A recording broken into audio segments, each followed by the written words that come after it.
Bismillahirrahmanirrahim. Assalamualaikum warahmatullahi wabarakatuh. Alhamdulillahirabbil alamin. Assalatu wassalamu ala asrofil anbiya'i wal mursalin wa ala alihi wa sahbihi rasulillahi ajmain.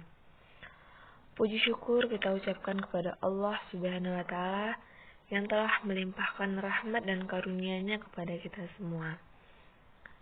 Salawat beriring salam tidak lupa pula kita hadiahkan kepada junjungan kita, yakni Nabi Muhammad Sallallahu Alaihi Wasallam, dengan hantaran kata Allahumma sholli ala Muhammad wa ala ali Muhammad.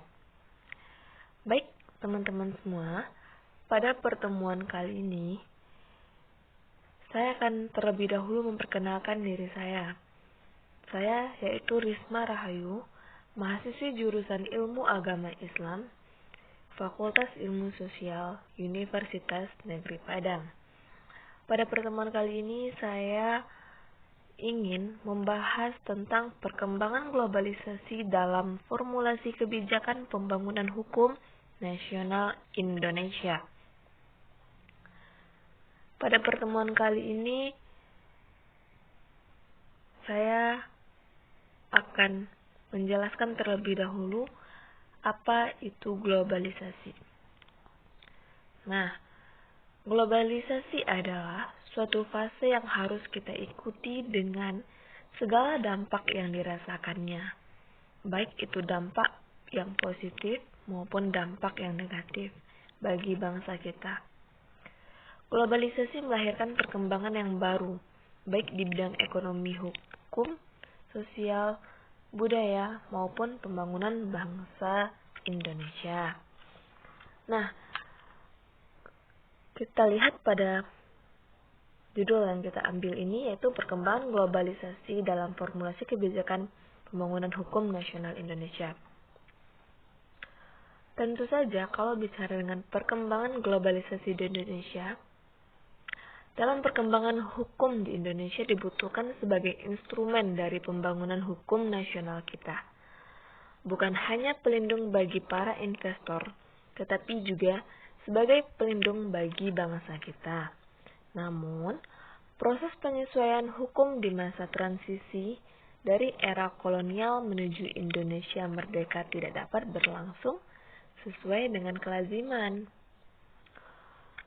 Nah, bagaimana dengan pengaruh globalisasi ini? Kita akan simak penjelasan berikut ini.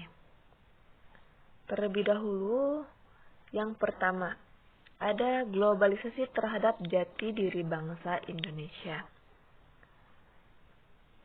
Apakah teman-teman tahu apa globalisasi terhadap jati diri bangsa Indonesia tersebut?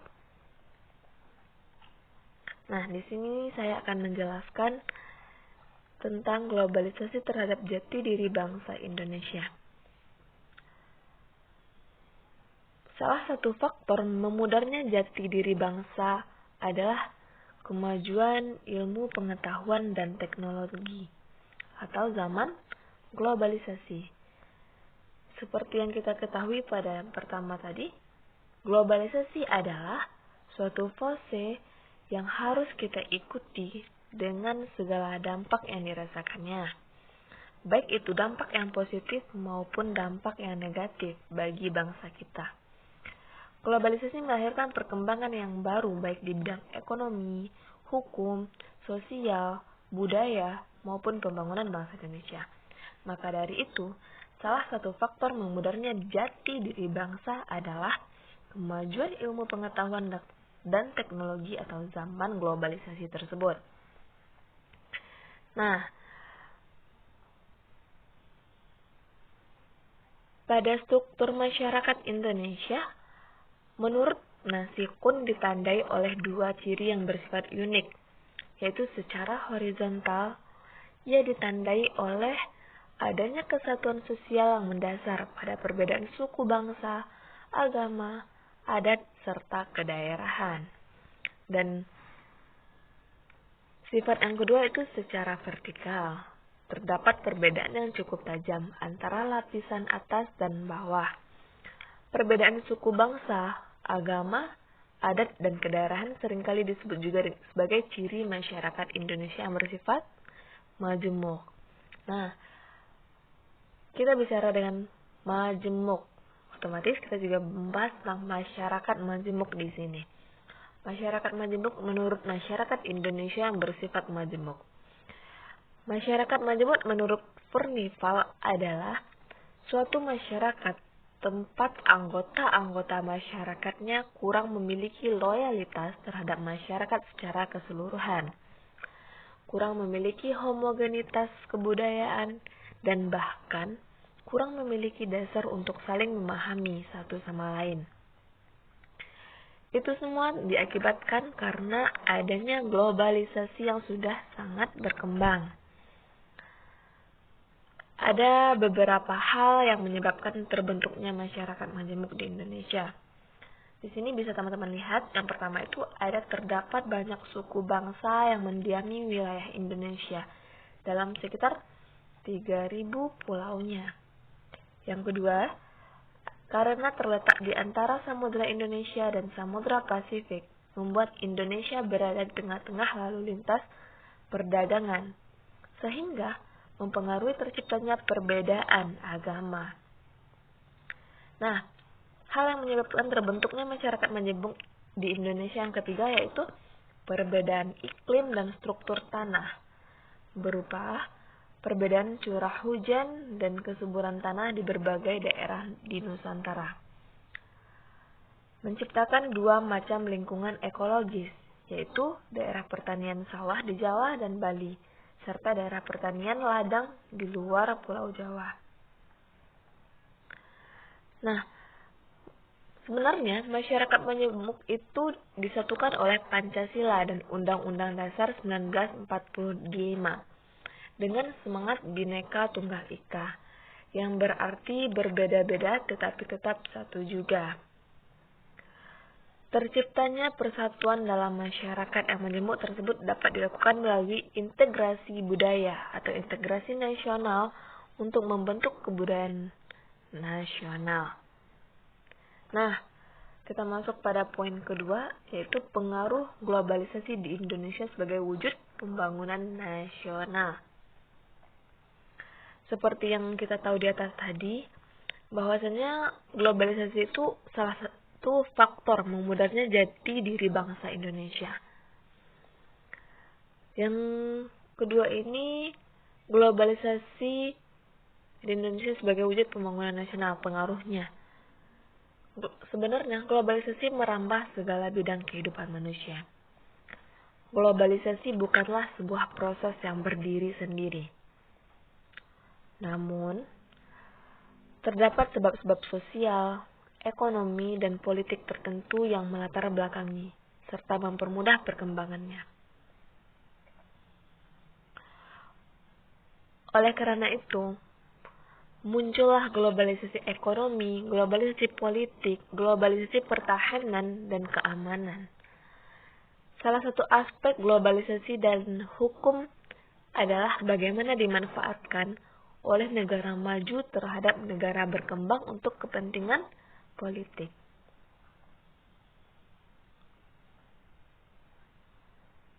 Nah, di sini bisa teman-teman lihat ada hukum memiliki banyak fungsi, yaitu yang pertama, hukum sebagai alat kontrol atau pengendali sosial. Maksudnya di sini, hukum sebagai alat kontrol sosial manusia. Hukum merupakan salah satu alat pengendali sosial. Kontrol sosial merupakan aspek normatif kehidupan sosial. Hal itu bahkan dapat dinyatakan sebagai pemberi definisi tingkah laku yang menyimpang dan akibat-akibat yang ditimbulkannya, seperti berbagai larangan, tuntutan, dan pemberian ganti rugi. Nah, di sini, hukum sebagai alat kontrol sosial memberikan arti bahwa ia merupakan sesuatu yang dapat menetapkan tingkah laku manusia.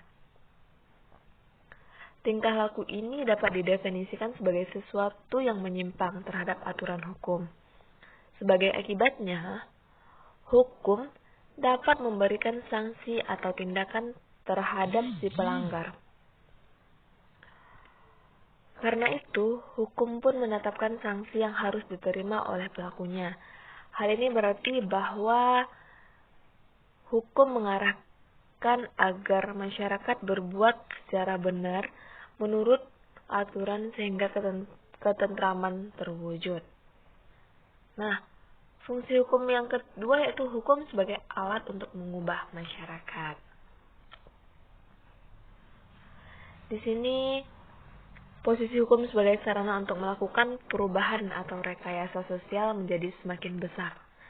Dalam konteks ini, maka hubungan ketegangan antara kemandirian asas, doktrin, dan institusi hukum berhadapan dengan politik menjadi lebih intensif menurut Satidjo Raharjo tahun 2006. Peranan hukum dalam pembangunan dapat kita katakan sebagai satu instrumen untuk menjamin bahwa perubahan sosial yang terjadi akan berjalan secara teratur.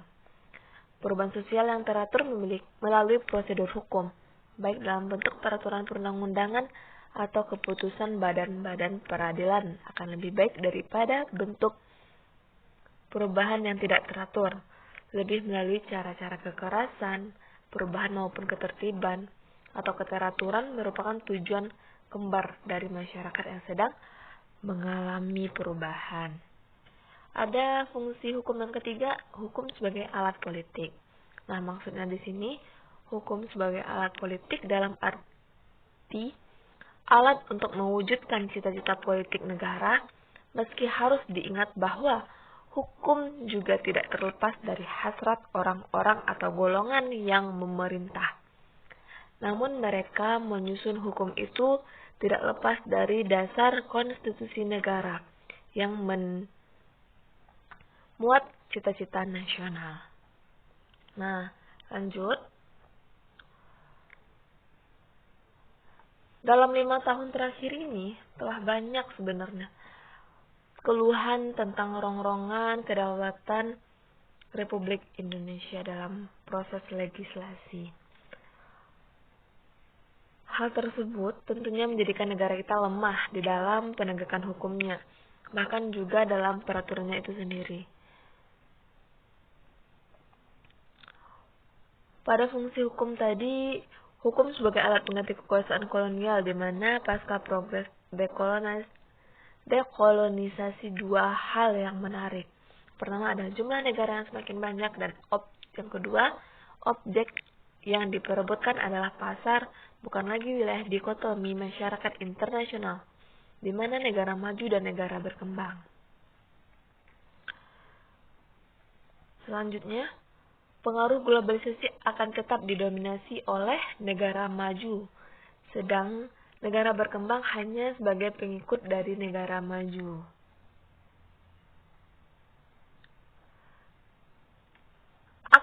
Guna membangun hukum yang berdasarkan atas hukum nasional tidak dapat kita pungkiri. Sejak zaman kolonial sampai Indonesia merdeka, hukum kita banyak dipengaruhi oleh hukum dari negara-negara maju. Globalisasi bukan salah satu hal yang harus ditolak atau ditentang. Tetapi, dengan hukum yang kuat, justru akan memberikan kemanfaatan bagi kemakmuran dan kesejahteraan masyarakat.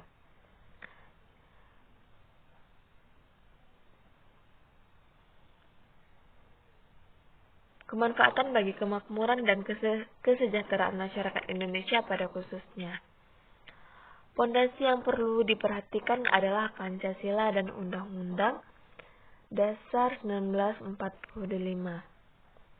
Dalam setiap dasar perbuatan hukum negara Indonesia, perjanjian-perjanjian atau instrumen-instrumen yang dibuat juga hendaknya berpijak pada sumber-sumber hukum Indonesia. Nah, Undang-Undang Dasar 1945 merupakan hukum tertinggi dan instrumen utama bagi pemerintah Indonesia.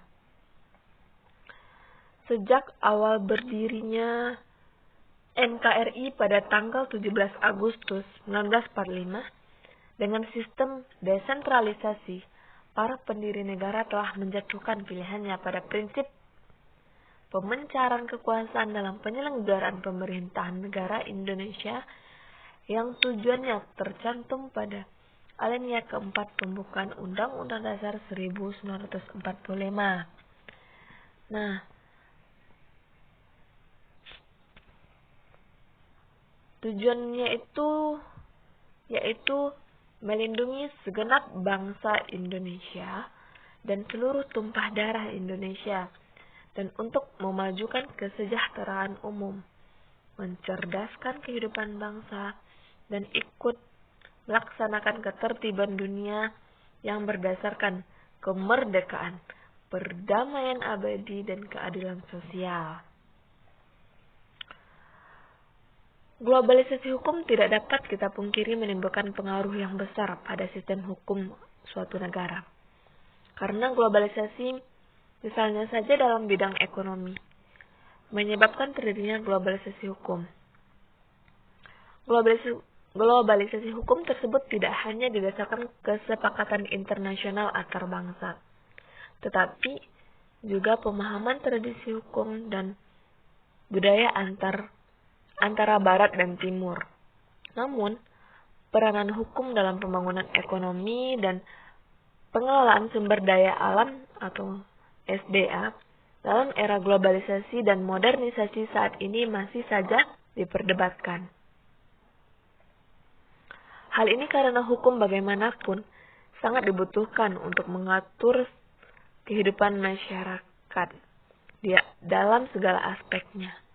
Apakah itu kehidupan sosial, kehidupan politik, budaya, pendidikan, apalagi yang tak kalah pentingnya yaitu fungsi atau peranannya dalam mengatur kegiatan ekonomi dan pengelolaan sumber daya alam. Relevansi hukum ekonomi semakin menonjol sejak lintas niaga masuk dalam dunia tanpa batas atau globalisasi ekonomi. Bagi Indonesia, tepatnya setelah meratifikasi persetujuan internasional di bidang perdagangan dalam suatu organisasi internasional. Indonesia harus mematuhi segala ketentuan yang berlaku bagi semua negara anggota WTO dengan segala konsekuensinya.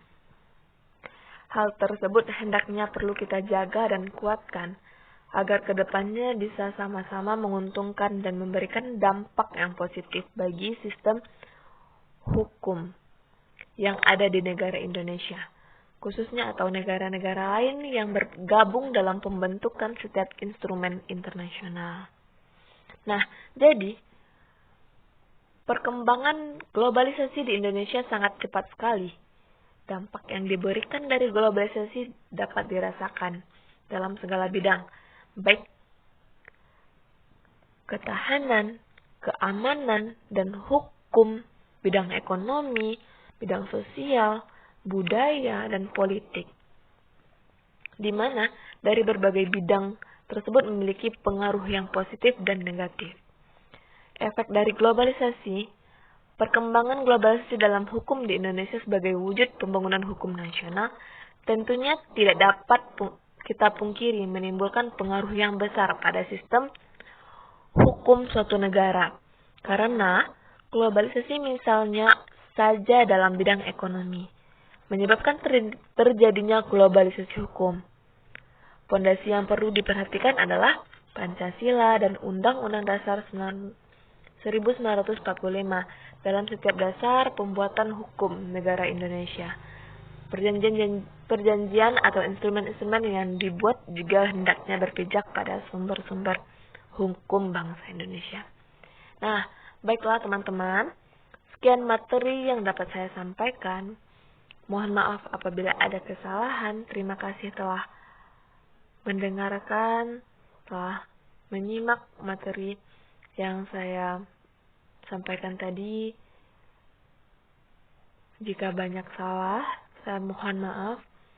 Kesalahan hanya milik saya dan kesempurnaan hanya milik Allah Subhanahu wa taala. Saya akhiri dengan wabillahi taufik wal hidayah. Assalamualaikum warahmatullahi wabarakatuh.